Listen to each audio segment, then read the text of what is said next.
नमस्कार देवी और सज्जनों, थोड़ा पुराणों में झांकेंगे। श्री भगवान शनिदेव जयंती की कथा आज मैं आपको सुनाने जा रही हूँ, जो स्कंद पुराण के काशी खंड में वर्णित की गई है। सूर्य देव से राजा दक्ष की पुत्री सज्ञा का विवाह हुआ था।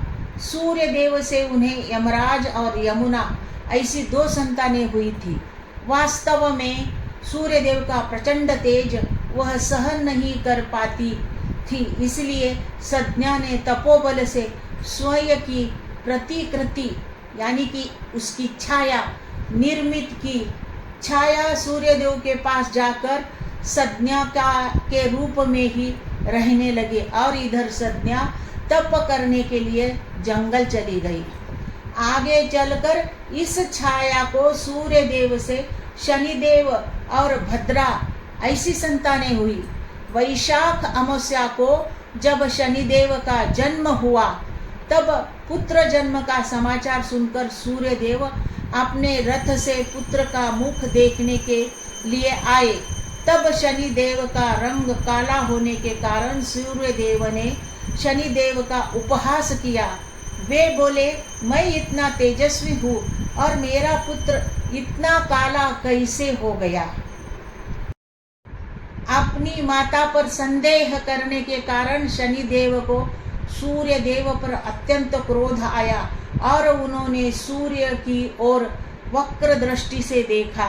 शनि की दृष्टि सूर्य के रथ के सारथी पर पड़ते ही वह पंगु हो गया और रथ के घोड़े अंधे हो गए।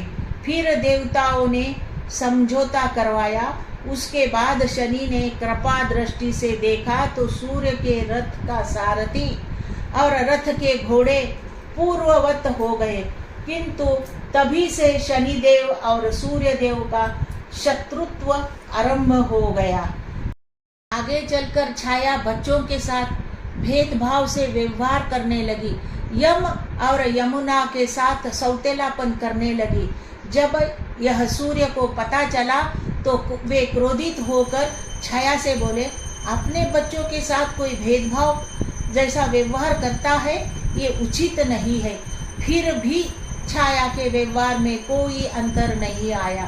यम ने सूर्य से शिकायत करके कहा कि यह केवल शनि और भद्रा से ही प्रेम करती है और मुझसे तथा यमुना से शत्रुता का व्यवहार करती है।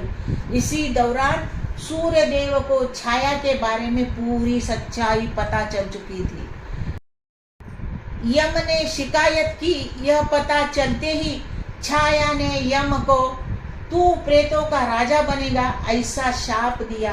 तब सूर्य देव ने समाधान निकालते हुए मनुष्य के पाप पुण्य का निर्णय करने के कार्य के लिए यम की नियुक्ति की और उसका दुख दूर किया, किंतु छाया द्वारा दिए गए शाप के कारण क्रोधित हुए सूर्य देव ने शनिदेव को शाप दिया कि तेरी माता के दोष के कारण तेरी दृष्टि में भी क्रूरता रहेगी। इसके बाद जहाँ सज्ञा तप कर रही थी, वहां जाकर उन्हें प्रसन्न करके सूर्य उन्हें अपने साथ वापस ले आए। क्रोध शांत होने के बाद सूर्य ने शनि को वरदान स्वरूप कहा कि केवल वक्र अवस्था में ही तेरी दृष्टि क्रूर होगी, अन्य समय में वह दृष्टि न्यायाधीश के समान रहेगी और प्रत्येक को उसके कर्म के अनुसार ही फल देगी। तभी से जब जब शनि वक्री होता है, तब तब उसकी क्रूर दृष्टि का प्रभाव हमें तीव्र रूप से ज्ञात हुआ दिखाई देता है। कैसे लगे एक कमेंट बॉक्स में लिखना। मेरे चैनल को लाइक करो, शेयर करो, सब्सक्राइब करो। धन्यवाद।